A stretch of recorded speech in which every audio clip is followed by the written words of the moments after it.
This show is about your mental health. While it's supported by the pillars of positivity and hope, if you find yourself in crisis, please reach out for help. In many communities in both the United States and Canada, you can dial 211 to be connected to mental health and crisis services in your region. While it may seem like it at times, you are not alone.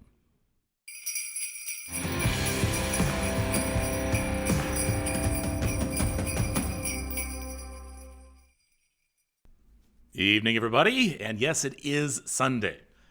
Parker and I had a bit of an argument before. He thought it was Saturday. Was Saturday you thought it was, Parker? Yeah. Parker's back on the con tonight, 7 o'clock here in Southern Ontario, and we are now into another lockdown. That means that, some of the liberties we were enjoying are not there now for at least the next month or so. Other parts of the country, same sort of thing going on. Now we've got this new strain to worry about. So it's just like it just never ends. It just never ends. And I know that it's taking its toll on everybody. I know this holiday season has not been that great for some people. It is not normal, though. Let's not call this the new normal. Don't use that phrase. Don't fall into that trap of using that phrase. This is not normal. This will end. And yes, I sound like a broken record. I've been saying that since March, right? There will be an end to this. Life will return. Hopefully we'll be wiser for it. But I think things are really starting to get to people a lot more. We now, we had the anticipation of Christmas to look forward to. We now head towards January and February, which can be very difficult months whenever you live in a climate where there is winter, especially less light and that. Say good evening, everybody who is, I'm going to be, because Parker's back in the control, I have a chance to watch a few more of your comments. Hello, fellow molecules. Yes, that's right. Newbies, any newbies here today? Anybody who is new to the program, just make your presence known, and you will be welcomed with open arms from our growing family here at the Happy Molecule Extra. I want to rewind a little bit just to bring people up to speed about what the Happy Molecule is. So the Happy Molecule started originally as Kevin's Isolators back in March. It was a chance just for people to get together. And we did it every night, every night at 7 o'clock. Now we just do it Sunday nights. But this is a chance for everybody to get together and realize that they're not alone, or to commiserate, or to get some good advice. And the Happy Molecule refers to the molecule dopamine, which is a hormone that our body makes. It's our pleasure molecule. It's what makes us feel good. Now, in some people, there is a lack of production of this molecule. The time that we're in right now is taking its toll on our mental health, so there's less of it being produced by our body in some cases. So this is the Happy Molecule. This, I hope, will bring some peace and some joy to you. So who are we welcoming today? Welcome, Kara. Hello, Kara. Welcome to the show. Kara Northgrave, nice to see you. And, the nice thing is we're starting to get more and more viewers from, hello, Ellen. First time here. We're getting more and more viewers from outside of Southern Ontario and outside of Canada as well. So we welcome to all of our viewers who are watching elsewhere. Sharon, first timer. I know we're getting a few more people now in the UK and in the United States. So we welcome you. We are all in this together. Lori Graham Keller, welcome to the show. Let me see. It is. I'm trying to follow this along. It's weird because I don't have control today. Parker's doing it also. I feel like I want to be looking ahead and switching to things instead of concentrating on talking with you. It was interesting. A number of you, in fact, my daughter as well, sent me this article from the CBC. It's called "Casual Social Contacts Can Help Combat Loneliness and Improve Well-Being During Pandemics," psychologists say. This is what we've been talking about. I think more and more the mainstream media now is starting to pick up on the fact that the mental health situation we are in is a crisis and is going to do more harm than COVID-19. I've said that for many, many months. I'm not saying don't listen to all the good advice, but I think right now I just wish that maybe some of our leaders could rethink a few things about lockdowns and isolation. Is there a better way to do this? Have we not learned anything since March in order to handle this a little bit better? But whatever happens, we need to listen at least to what our leaders are saying. Because if we don't do it all together, if we don't go in one direction together, we're going to be going in all sorts of different directions.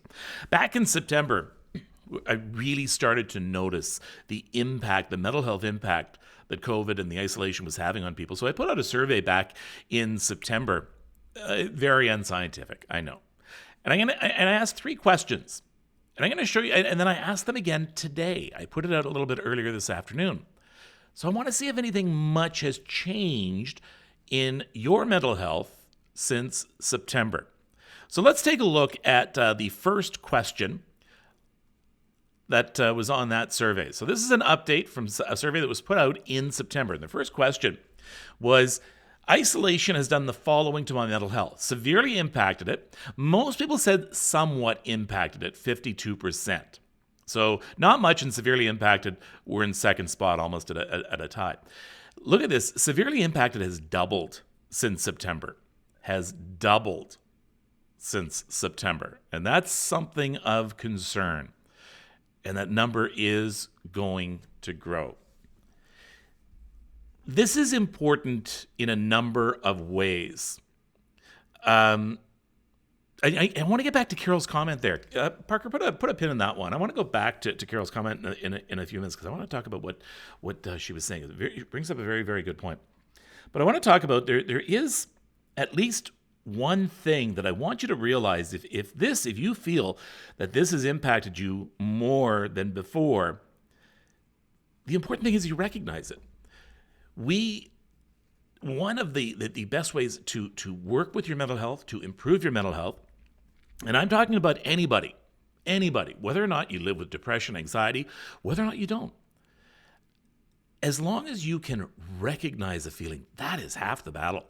You're not denying it. And I'm hoping the next step after recognizing it is reaching out for help. That's the next thing.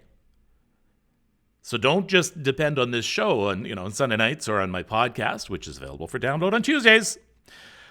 Don't just depend on things like that. You need to do some work. You need to reach out for help. So recognize it and then ask for help. Let's bring, let's see, do you believe this will last 5 years before this is all over? No, I don't think it's going to be that long. First of all, I don't think people would bother staying in lockdown that long. I think there would be a revolt. There would be an incredible revolt. I don't think so. I am hoping, I'm not a medical expert, but even the medical experts are taking their best guess. I'm hoping that once we get through this wave, I'm hoping with the combination of vaccines and if people would just cooperate, that maybe we can start flattening that curve again. But it's not going to flatten if we're all going to go in different directions, as we said before. I want to bring up Carol's comment one more time. People that have never felt mental health issues are now having some issues. It's really hard. And this is what she says that really hit me. Exhausting to stay upbeat. Carol, do I hear you? I was talking to somebody, actually a friend of mine who is that doctor we had on from New York a couple of weeks ago, and I think we'll have him on again. But we've been chatting back and forth. And I was saying, do you know what? I have trouble, you tell us to be positive, to keep saying it's going to be okay, it's going to be okay. But Carol's right, you get exhausted saying that. And you can only get back up and brush yourself off so many times. And if that's the way you feel, like I did last week, do what I did. Reach out for some help. Reach out for some advice. Don't just carry this load alone. Try and reach out and get someone else to help carry the load for you. Don't do it alone. We can't do this alone, which is ironic, right? And we're talking about isolation. And Pam says she is reaching for help. Many doctors are so booked up. They are. It is incredible. There are so many other avenues you can go through in the meantime. So get your name on waiting lists, but at the same time, research. Reach out to people. Create a Facebook group. Keep trying. Don't give up. You have to keep picking yourself up. And you folks help me do that every Sunday by getting together. I can feel your energy from here. My family is there, but they don't understand and appreciate my stress and anxiety. And that is quite common. That's very, very common. And it's a tough thing to understand. We've never been taught about our feelings, have we? We never have been taught how to deal properly with our feelings. And a lot of times you feel like you are bothering people or they make you feel that way. Oh, cheer up. They wouldn't say that if you had a cold, right? If you were sneezing and coughing, they wouldn't say, oh, just be better, be healthier. It's difficult for someone else. And that is someone else we need to speak with. We need to reach out to people who are the caregivers. We need to reach out to family and friends. I know it's tough when you live with someone who has a mental health issue to constantly be hearing about it. And you want to just say, oh, would you just cheer up or go off on your own? I don't need this right now. This is the most important thing that you can do above everything else. If you live with someone who approaches you with a mental health problem, with depression, one of the best things you can do, don't try and fix it. Just listen. Listen. If you remember Kevin Briggs, who was the California Highway Patrol officer we had on a couple of weeks ago, guardian of the Golden Gate Bridge, talking about the number of people that he has stopped from taking their life by means of suicide. And he's only ever lost 2 out of a few hundred people who had attempted on the Golden Gate Bridge.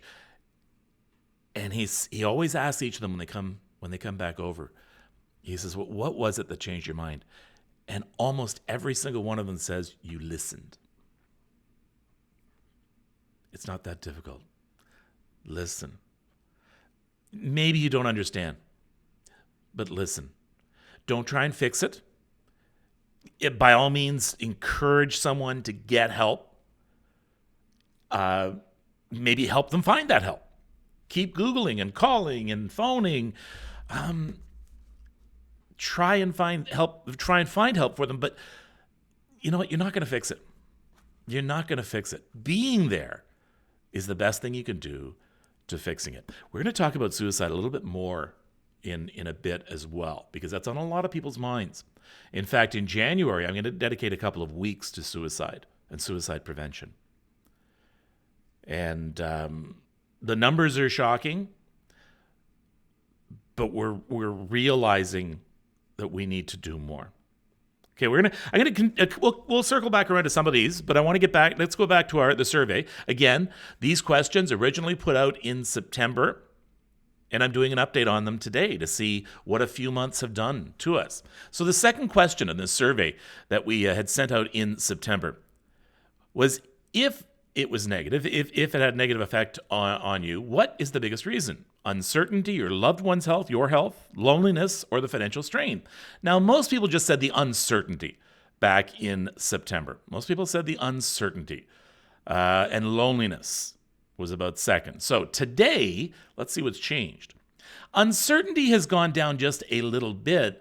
Loneliness about the same. Financial strain is starting to pick up some numbers as well. So these numbers haven't changed incredibly. They're very similar, but now we're starting to see that the financial strain is picking up some of the numbers as well. I find it interesting that concerns about your health and your loved one's health has gone down just a little bit, but that's to be expected as other things start to take over, especially the financial strain. And oh boy, you know what? The financial strain, it's so maddening, isn't it? It's tough for a number of reasons. One is, so many people are hurting, have lost their jobs, have lost their livelihoods, have lost their businesses, or just simply been laid off. And yet we watch and we see people who are still not following the guidelines. And I remind you that please don't let that frustrate you. You can't do anything about it. You can tell people, hey, listen, stop gathering with people who don't live in your household. Stop it. Please listen to the lockdowns. Wear that mask. Wash your hands. And just because you're not getting sick. Just because you're not getting COVID doesn't mean that you might not be carrying it. You wouldn't even know if you're carrying it. In fact, most people who carry COVID don't even know it. Most people. So you could be carrying it. And if you think it's harmless that you're getting together with somebody else, oh, I don't feel bad. I don't feel sick. And I haven't felt sick in 2 weeks. And I was there a month ago. You could be carrying it, giving it to someone else who doesn't know they're carrying it, who gives it to somebody else, until finally someone gives it to their grandmother. But it started with you. And you'll never know. So why are you taking that chance? Why?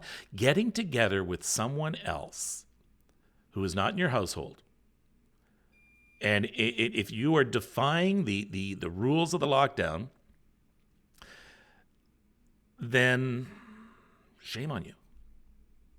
You may think you're scot-free. You may have been doing it for the last year. I don't know, going to parties, getting together. You may have been doing it for a long time. But you can't. The simple thing is you can't, because you don't even know if you're hurting someone or, yes, even killing someone. And the more you do that, the longer we are in these lockdowns. Do you realize that if we all got together and went in that same direction I've talked about, if we all went in that same direction, we could kill COVID in 3 weeks. 2 weeks, really, but 3 weeks. Incubation period, 2 weeks.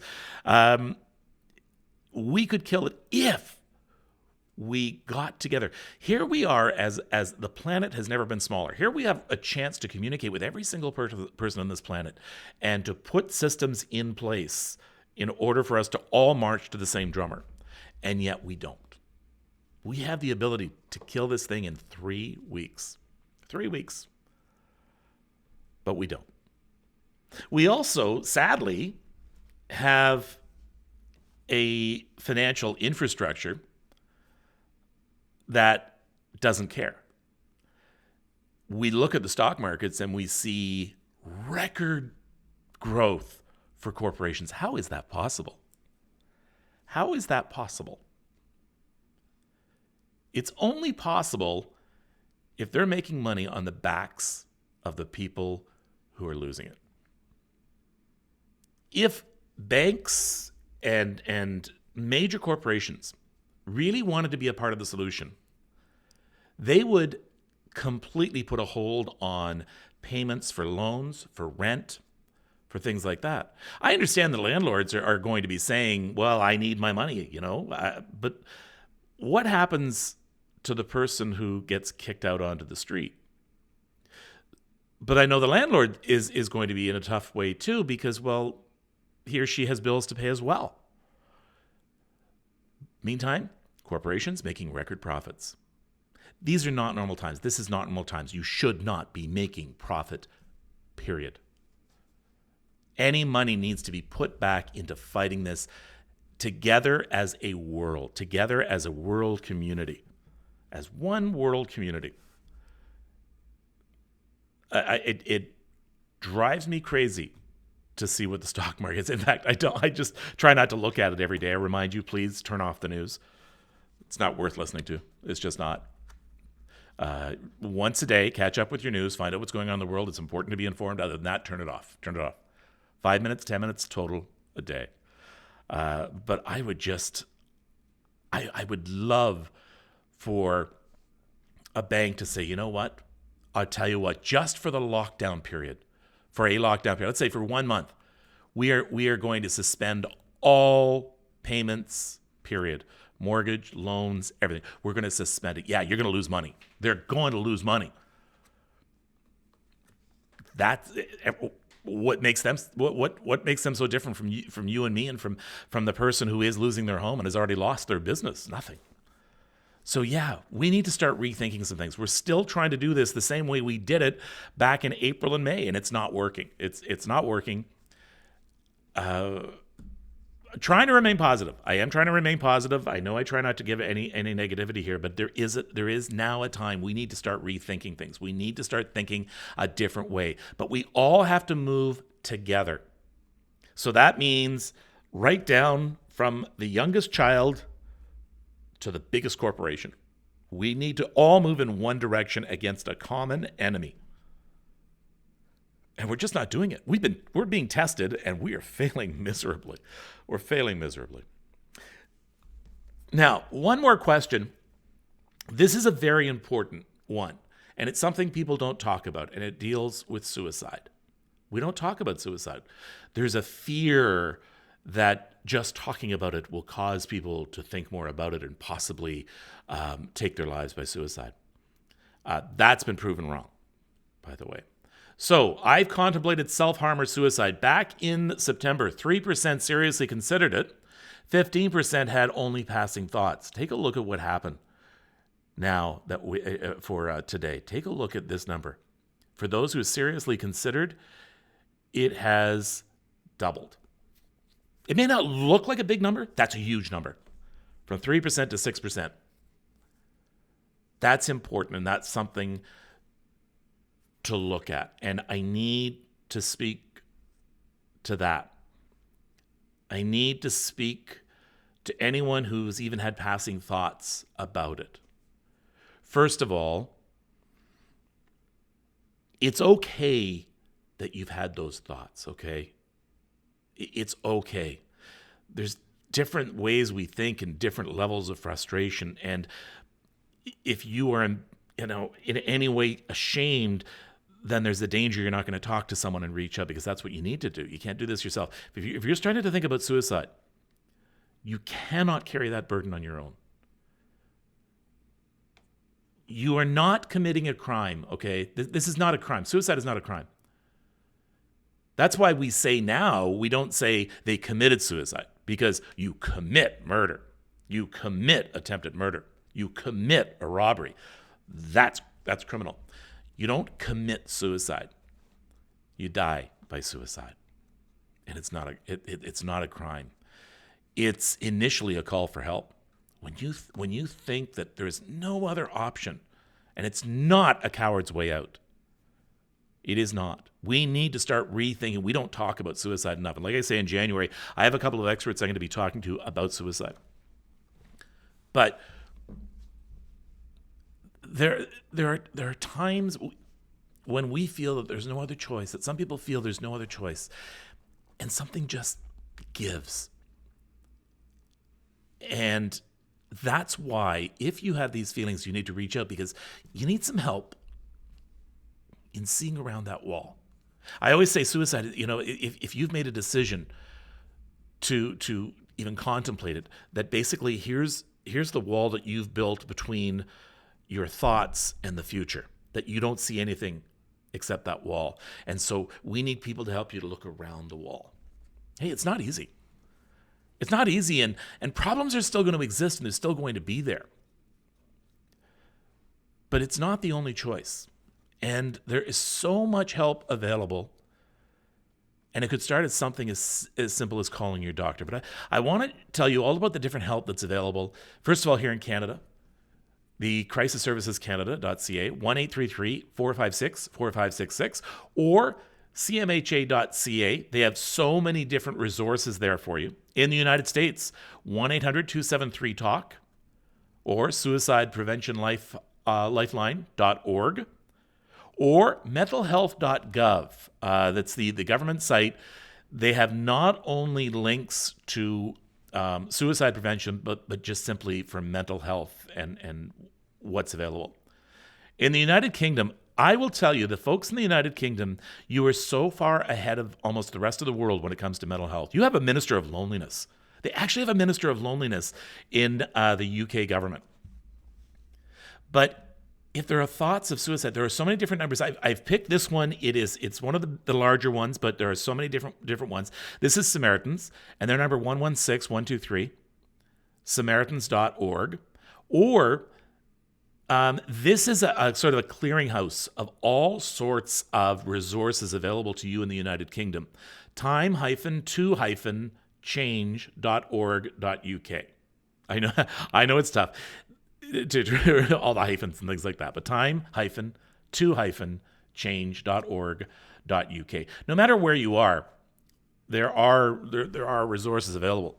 Now, as we had heard before, there's lineups, and it's going to get worse. It's going to get worse. So until someone can get help, we need to be there for each other.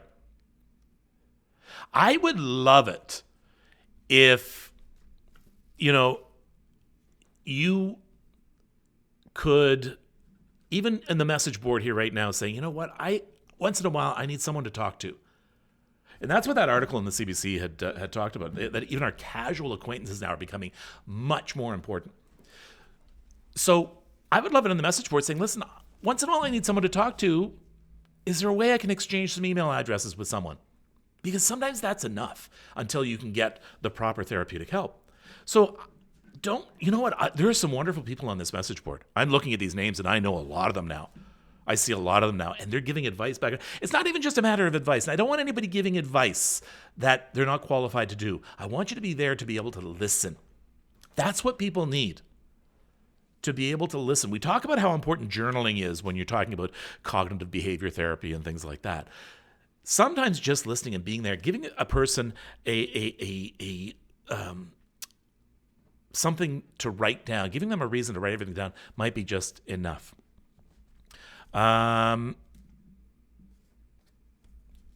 So there's some great messages here.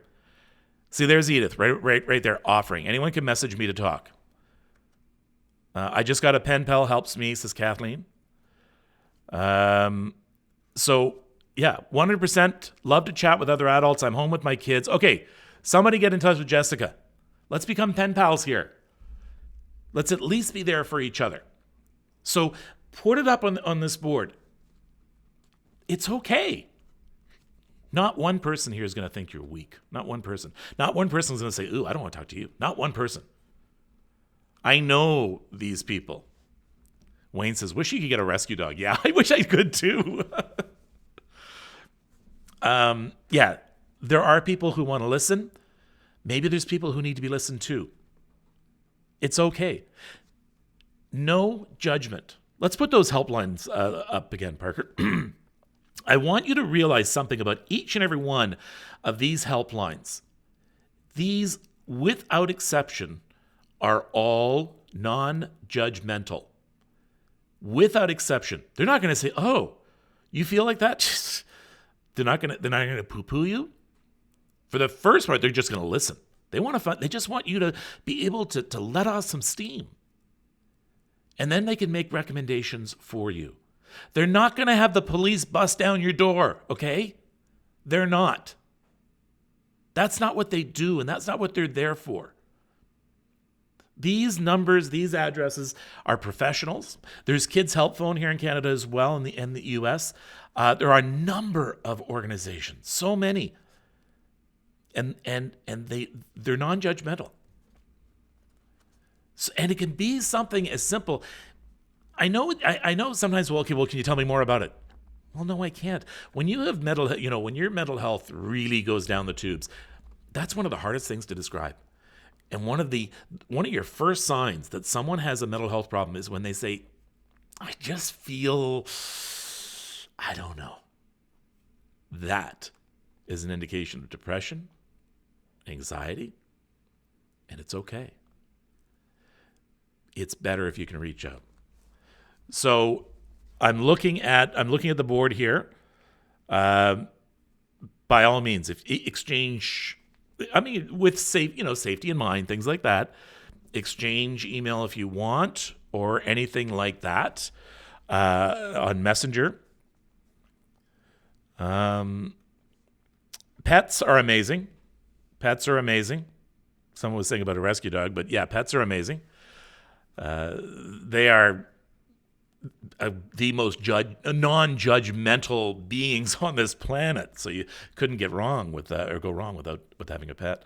I found some good books help change mindsets with feeling down or depressed. Yeah, there's many good books out there. Now you can go one of two ways in reading a book. You can just read a book that takes your mind away from it, and it's beautiful, and it's fiction, and it's happy and that. Or there are many self-help books. There's many books about depression. And there's books that are really easy to read. There's really involved academic books, but there's tons of books. that you can do, and booksellers, including Amazon, you can get them right now. This second, you can download them and start reading them. Most definitely. Cats can be so judgmental.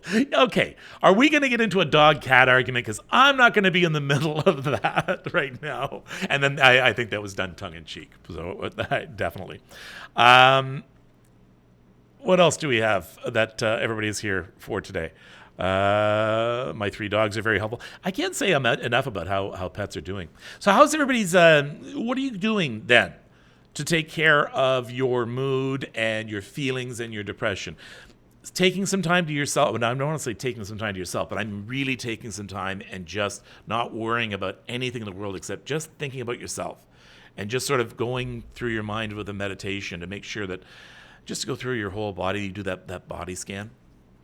It's meditation. You can go to YouTube and meditate there. There are many apps. There's an app called Calm that I use. I love it. It's great. Definitely worth it.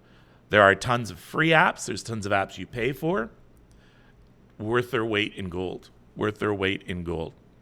Let me see. I've currently, let's put on Nathan's there. I've currently got put on some new meds as the previous one stopped working. I also started using CBD oil. Yeah.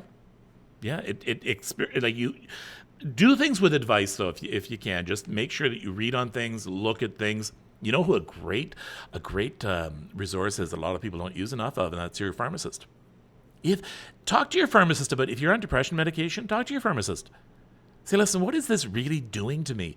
And if I'm feeling a certain way, is there a way maybe we could talk to my doctor about changing the mix-up just a little bit? There's a lot of different things. Talk to your pharmacist. But there are other people available to talk with. Priests, rabbis, ministers. And you don't even have to be religious. You don't even have to be a member of the church. They're trained in psychology as well. And that's okay. That's what we're all here for each other. Sorry, what was the app you just mentioned? It's called Calm. Let me see if I can find it here. Okay, so this is Calm, and it is fantastic.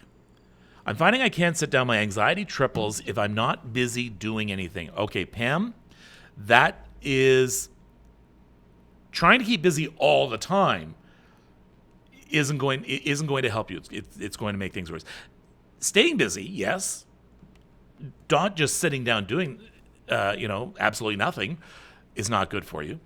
But if you're just doing things because you're trying to distract your mind, you're trying to do things so that you don't think about it, it will catch up to you. It will catch up to you. And you need to find times where you can be by yourself and with the quiet. And you need to make your peace with it. Remember, meditation, if you've tried it before and you say, oh, it's not for me, and I know a lot of you will say that, and I can't do it, and there's no right way or wrong way. There isn't. Meditation is just a chance for you to stop the clock and take a breath. And if you can do it for 30 seconds, that's better than nothing.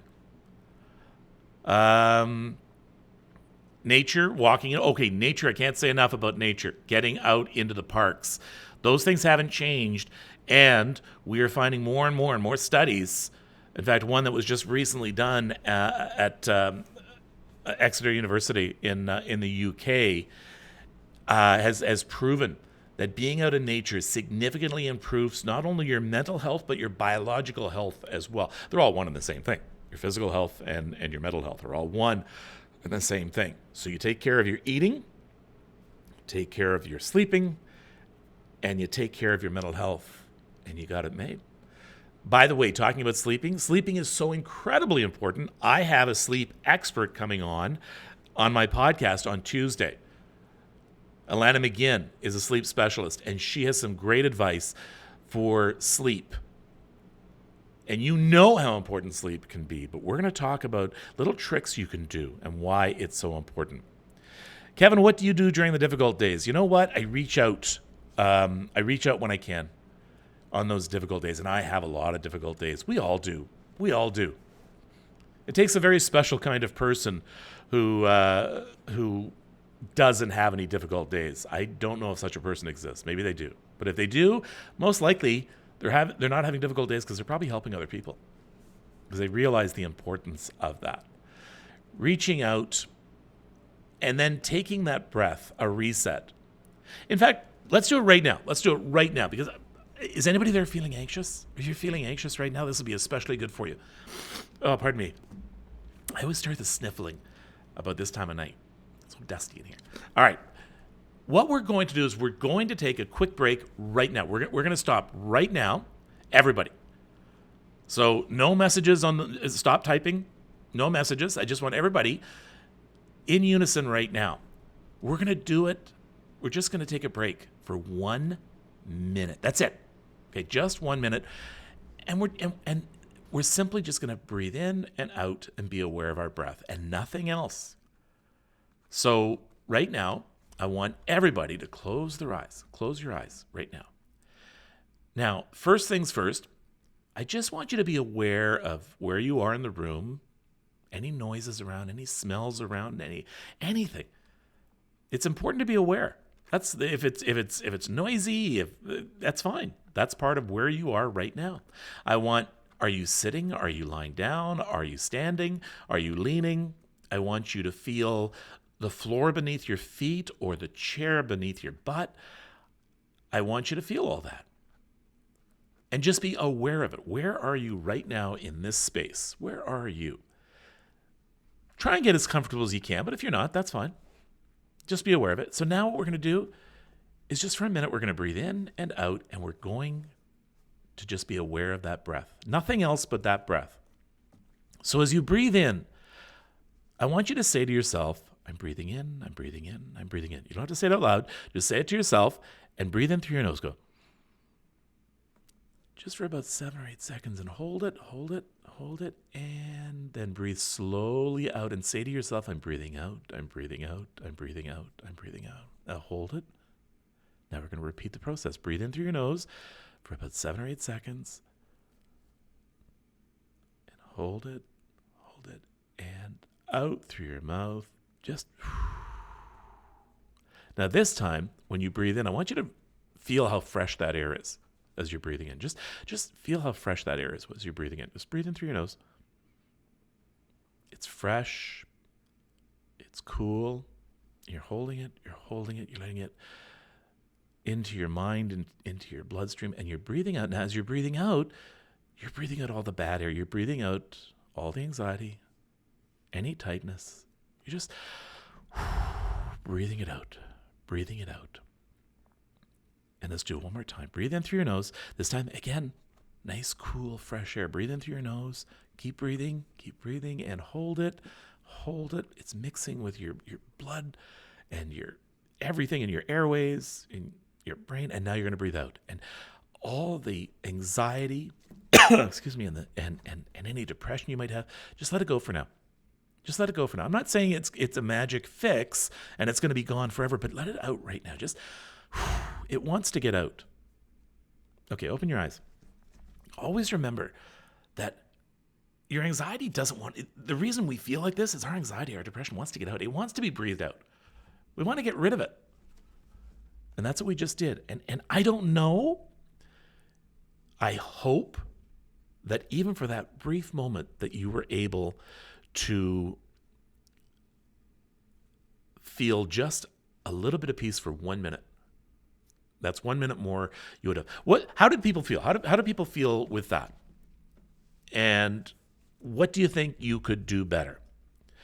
That felt amazing. I'm glad, Shirley. You should do a meditation recording, Kevin. I think my voice is too squeaky or annoying, but good. So Lorianne says she feels good. And even if it didn't feel good, try it again later on your own without me in your ear. Just give yourself a minute. Give yourself a break. We still have a long way to go. I'm not going to lie to you. We still have a long way to go with lockdown. And January and February are going to be tough. Be aware of that. Be ready for that. So what are you going to do about it? You are going to take control. Let me see. That was amazing. That was good. I'm glad. Because you never know if it's working or not. No, it's not anyway. Let me see. That's it. I should have turned down TV. Hubby needs it loud. That's okay. Remember, Paula, I said part of meditating is being in the moment. And if there's a loud TV in the moment, there's a loud TV in the moment. And part of the exercise would be then to just accept that as being okay. Just accept it as being okay for that. Let me see. How do you even do this given your anxiety? You know what, Steve? This is therapy for me because I'm talking. And I'll express my feelings too. When I have a bad day, people here know. I will pass it on. Knowing that all of you are out there feeling in a lot of cases the same way that I am, helps me. And that's how I deal with that anxiousness. Tai Chi. I wish I could get into Tai Chi. That is another thing. Why not? I keep telling you guys to do something. Why not? Why don't I investigate looking at Tai Chi? I should do this before going to bed. We talked about bed. And bedtime and sleeping, and so important. What's very interesting is when things are, when we're sleeping. I lost my train of thought. When we're sleeping, things are all quiet, right? They're all calm. They're quiet in our room, except in our brain. Our brain works the night shift constantly. It is busy as hell. Now, the brain waves do go down when you're sleeping. However, your brain is so incredibly busy. It's all part of our circadian rhythm. It needs sleep in order to repair your body and get it ready for the next day and the next week and the next year. It takes different portions of time to repair your kidneys, to repair your liver, to repair your heart. It needs that time. And if you take any of that time away, it can't get the job done. So you need to be able to give your brain time to work. And that's where sleep comes in. So you need to do things to really respect your bedtime. And coming up on Tuesday on my podcast, The Happy Molecule, you can hear more about that with a sleep specialist, sleep expert. Alana McGinn will be joining me on the podcast talking about sleep, why it's important, and what to do if you're having trouble sleeping. And what are some of the tricks? We do the regular Me 3. If you haven't heard my podcast, what we do is we do what's called the Me 3. And those are 3 simple things that each expert will pass on to you that you can do that are so simple. So what are 3 simple things we could do to make sure you have a better sleep? We'll find out on Tuesday. I want to talk about my podcast for just a moment, okay? I have to do a little bit of a commercial here for it, okay? I would really appreciate it if you checked it out. In fact, as soon as you're finished here, if you could go to thehappymolecule.com, there's links to the podcast there. Or you can just simply go to Apple Podcasts or Google or Spotify and just look up The Happy Molecule. And please download it and please subscribe to it. I would really appreciate it. It does help me out, and I can keep doing this, I hope, if I can find some sponsors and keep doing this, but I can't unless I can show them I have a lot of people downloading it. So if you can do that, that would be absolutely wonderful. If you go to thehappymolecule.com, put your email address there as well. I've started a newsletter. So go to thehappymolecule.com and there's a place there you can see where you can add your email. And I promise I'm not going to inundate you with anything. I'm probably just going to do a newsletter once, maybe twice a month, but I'm not going to go crazy with your email, okay? You can also contact me through that, but please go to my thehappymolecule.com and you can, this one, my face, Parker. Wait, hold on. Stop it. Thehappymolecule.com. And you can check out my latest blog. By the way, take a look at my latest blog, and I talk about a map, making your own map. And I'm not saying MAP, I'm saying MHAP, and I explain what that is in my blog. So thehappymolecule.com. It also has the links to the podcast there as well. You can listen to different podcasts, and I hope that you are able to do. And anything that you can do to advertise that, I would appreciate greatly as well. That's another thing you can do to help me out. take away a bit of anxiety from you, to sort of pass on, once you've listened to the podcast, if you could share it or share any of my blogs or anything like that, I would really appreciate it. I want to try and reach more people.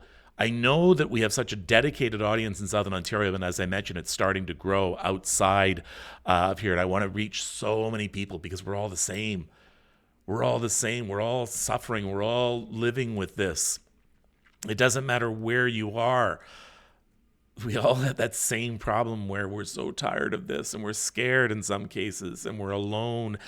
And so I want to reach out to as many people as I can. In fact, where are people watching? Where are people listening and watching this from right now? If you can I see some communities? I know I'll see a lot of Toronto's and New York region and Peel and that, but I want to see where everybody else is watching from and listening from. I also want to see messages from new people. What do you think? Is it interesting? Have you reached out? And I also want to see anybody as well who just needs people to reach out to. There's Scarborough. Good old Scarborough. Whitby, Guelph, Toronto. Okay. I just had to mute my mic. The background? Yes, it is. All right. I had to sniffle there. What else do we have? We have North Bay. Hello, Rosemary. That's where I grew up, was North Bay. Julie, St. Thomas, Oshawa, Whitby, Midland. So again, these are all our Southern Ontario, and then we get into Muskoka and Oro-Medonte. So we get into Central Ontario through there. Pickering, Mississauga, Little Britain, beautiful little area. Kirkfield, home of the Kirkfield Locks. Cochrane, of course, Cochrane. Tottenham, Belleville, Aurelia. See, look at all of these. Darlene, don't just say close to Hanover. Where are you? Tell me where you are. Don't just say close to Hanover. They're all important communities. It doesn't matter where you live, whether you live in a big city, a small city, whether you live in the country, whether you live in the United States, Canada, the UK. We're all the same. We really, really are. We are all the same. We all hurt the same way. We get scared the same way. We have our different anxieties, and I know our American friends have their own anxieties they're battling, and our British friends as well, et cetera, et cetera. We all have our own demons. Nathaniel says he wants. Okay, using my Facebook Messenger is a mess. I don't know what's going on. The best way to get in touch with me, and I try to answer every time I can, is just email me. It's the Happy Molecule. No, what is it? What was my? It was the Happy Molecule @gmail.com. Thank you. Okay, the Happy Molecule @gmail.com. Email me. If you missed that, it's on the website as well. So the happymolecule.com. There's a contact page that goes right into my email. So if you want to get in touch with me, try not to use Facebook, try not to use Twitter. I miss them. I really, really do miss them. But there you go, thehappymolecule.com and thehappymolecule@gmail.com. Get in touch with me those ways. And I want to hear your ideas. I want to hear what you like, what you don't like. I want to hear what you want to hear more about and your thoughts about things like that. So that's about it for tonight, I think. Last chance if you want to try and reach out to people here, at least if nobody else, just to have somebody to commiserate with. Please put on there, say, listen, I'd love to talk with someone. That's fine. So I'll tell you what we're going to do. Let's put those help numbers up again, give you a few more minutes to exchange some information here on the sites. If we're not here for each other, who's going to be here for us, right? So there, for you folks in Canada, United States, and the United Kingdom, are places you can get help, find information, reach out. And that's the important thing to do, is to reach out if you can. We also interviewed the woman from the UK who started that jingle, worldwide jingle, Christmas Eve, had asked everyone at 6 p.m. their local time to ring the bells and let people know we're here and let Santa know we're here. And here is, as I leave you, we're going to leave you with what happened Christmas Eve here in Southern Ontario with the bells. Sweet and causing. My podcast comes out Tuesday morning. It should be available for you when you get up on Tuesday. I'll put a message out about that. I think an email blast goes out when it happens. So if you want to subscribe, you can do that on my website as well.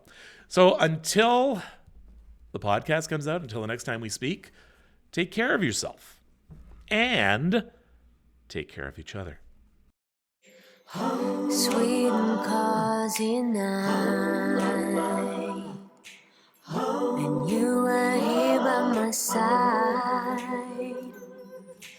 Bells are ringing, now the time is right to celebrate this Christmas.